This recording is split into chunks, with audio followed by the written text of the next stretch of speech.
Novos tempos, novos sentidos. No programa de hoje vamos falar sobre o cyberbullying, a violência praticada através da internet. E-mails ameaçadores, mensagens negativas em sites de relacionamento e torpedos com fotos e textos constrangedores recebem esse nome. Aqui no Brasil, o número de casos de violência desse tipo vem aumentando consideravelmente. Na maioria das vezes, o cyberbullying é praticado por jovens entre 13 e 14 anos. Segundo pesquisa realizada pelo IBGE, quase 50% dos entrevistados afirmam sentir satisfação com essa prática. Para conversar com a gente sobre o cyberbullying, eu recebo aqui no estúdio a psicóloga Márcia Bandeira de Mello. Márcia, muito obrigada pela sua presença aqui no Novos Tempos. E eu queria saber, assim, porque a gente sempre ouviu falar muito de bullying e agora tem o cyberbullying. Qual que é a principal diferença entre esses dois? A principal diferença é que o cyberbullying acontece no espaço virtual. E isso configura uma situação de uma propagação muito rápida, né? O que torna muitas vezes a situação de assédio, de violência muito grave e muito extensiva, né? Além de ser caracterizado pelo fato de que o bullying, de modo geral, acontece em situação de pessoas iguais, né? Dois colegas, enfim, de idades semelhantes. E no cyberbullying isso não é necessário, né? Não há necessariamente uma condição de igualdade de idade, enfim, entre as pessoas, né? E isso também torna a situação, muitas vezes, mais contundente, mais grave. E eu imagino que isso possa se configurar como uma situação de violência mais séria, mais severa. Por isso que o cyberbullying ele pode ser considerado mais cruel do que o bullying? Com certeza, muitas vezes sim. Não é necessário haver tantas repetições como no caso do bullying, né? Um assédio repetitivo, né? Muitas vezes, uma única vez, pelo fato de ser propagado tão rapidamente, tão extensivamente, isso já configura uma situação de tamanha violência e gravidade. E existe algum meio de se evitar o cyberbullying? Eu acredito que é uma responsabilidade grande, sim, tanto dos meios educativos de modo geral, né? Tanto na escola como na família, isso sem dúvida pode ser acompanhado e prevenido, com certeza. Eu tenho uns dados aqui de uma pesquisa realizada em Campinas que aponta que 90% dos jovens entre 13 e 14 anos têm consciência das consequências do cyberbullying e mesmo assim continuam praticando. O que faz numa situação dessas? O que eu vejo hoje que na nossa sociedade contemporânea, né, existe um traço marcante em que as pessoas estão muito alheias às outras, né? E o outro é visto muito mais como um adversário a se opor, a se superar, do que efetivamente a se conviver, a se comunicar simplesmente, né? E como que os pais eles podem fazer para detectar que o filho está sofrendo o cyberbullying ou está praticando o cyberbullying? Tem alguma maneira? Eu acho que é uma recomendação geral para o acompanhamento dos filhos. É importante, sim, monitorar, né, a vida dos filhos. Essa é uma tarefa da qual os pais não podem se eximir, né? E não é necessário vigiar, não é isso, né? Constantemente intervir, interferir, mas monitorar. Não é preciso, muitas vezes, nem você investigar o que está acontecendo nas redes sociais. O fato de você perceber o seu filho, como é que ele está reagindo emocionalmente, como que está o humor dele, como se ele está se isolando, se está triste, se reage assim de uma maneira diferente depois de uma conversa no telefone ou mesmo através das redes sociais. Facilmente, um pai e uma mãe que conhece o seu filho percebe como ele está se sentindo e que tipo de problema que porventura ele possa estar passando. Ele está passando, né, por algum tipo de problema. Com certeza. E a gente sempre fala da pessoa que pratica o cyberbullying e também da pessoa que sofre, né, o cyberbullying. Mas essa pessoa que sofre, ela tem algum tipo de responsabilidade por estar sofrendo isso? Acho essa uma excelente pergunta, né? A gente se ocupa muito mais do agressor do que do agredido. A gente muitas vezes exime a vítima de qualquer responsabilidade, né?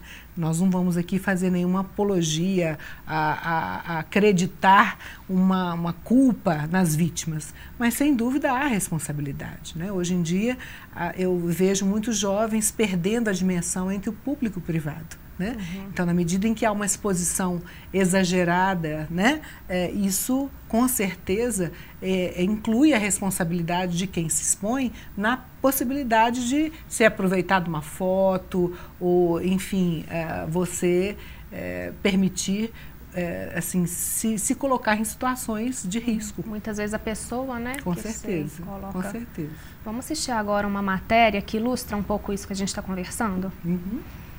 Na internet encontramos conteúdos variados, bons ou ruins. Essa ferramenta, que pode ser utilizada para brincar, realizar pesquisas e trabalhos, também pode ser usada para o cyberbullying. Por isso é muito importante que os pais tenham controle da ação dos filhos na rede. A estudante de Direito Marjorie Marra relembra um episódio de cyberbullying que vivenciou há 8 anos. Na época, ela tinha um perfil numa página em que postava fotos na internet. Decidiu retirá-lo do ar quando recebeu comentários inapropriados. Você postava as fotos, era uma espécie de Instagram, só que você tinha seus amigos ali, você podia ver os dos outros, né? E você adicionava quem você conhecia. Só que a página era aberta, não tinha como você bloquear a página. Normalmente a gente, menina mais vaidosa, postava foto mais assim, não sensual, de biquíni, nunca postei. Mas foto assim de rosto, fazendo pose. Começaram a aparecer vários comentários, xingando, às vezes ironizando a foto, falando, nossa, você tá horrorosa, você fica achando que você é bonita e tá horrorosa e tal. Quando veio esse comentário, eu realmente falei, não, vou apagar, porque se a pessoa tá escrevendo isso de mim, sabe? Aí eu comecei a sentir vergonha de postar. Minha mãe, assim, sempre, ela vigiava, ela nunca deixou a gente mexer sem ela estar perto do computador. Mas nessa época ela me apoiou, aí no outro dia ela foi comigo numa lan house e a gente apagou o blog. Hoje, com 24 anos, Marjorie sente receio ao postar fotos na internet e toma alguns cuidados para evitar que ocorra a mesma situação em outras redes sociais. Adiciono realmente quem eu conheço e tento manter ali o círculo de amizade mais fechado possível para que isso não aconteça, né? Não me marco nos lugares que eu vou. Eu acho assim, que a gente tem que tentar, né, preservar ao máximo a intimidade. E assim, eu penso 1000 vezes na hora de marcar ou de postar alguma foto, alguma coisa, porque a gente ainda tem um pouco de medo de acontecer de novo, né, o que aconteceu.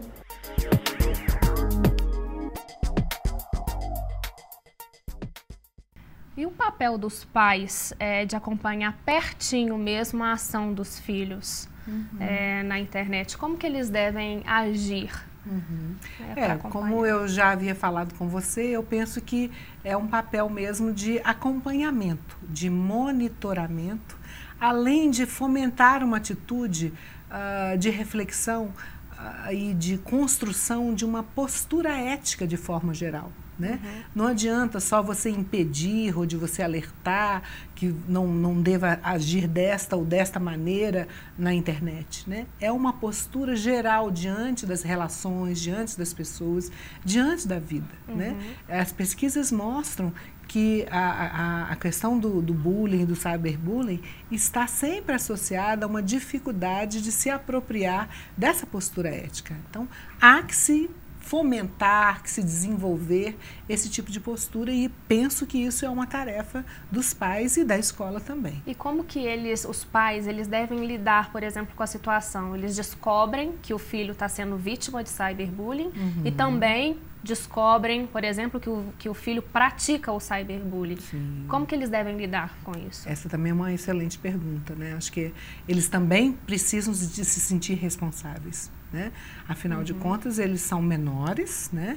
E há, assim, inclusive legalmente, uma responsabilidade dos pais. Então, acho que é importante apurar, em primeiro lugar, o que aconteceu, de onde surgiu, como está isso, qual é a extensão e, sem dúvida, ajudar a todos os envolvidos a se responsabilizarem e, enfim, todas as consequências serem consideradas e cuidadas, né? Desde possíveis efeitos por exemplo, até legais, muitas vezes é necessário até haver a abertura de um processo, né? Porque é importante que isso não fique simplesmente impune. Isso é um crime, isto é um crime.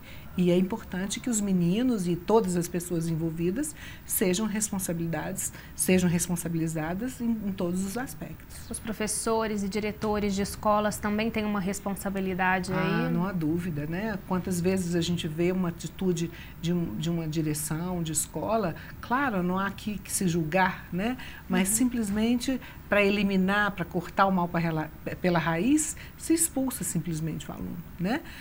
E, na verdade, muitas vezes era uma excelente oportunidade de crescimento de toda a comunidade escolar, de transformação social.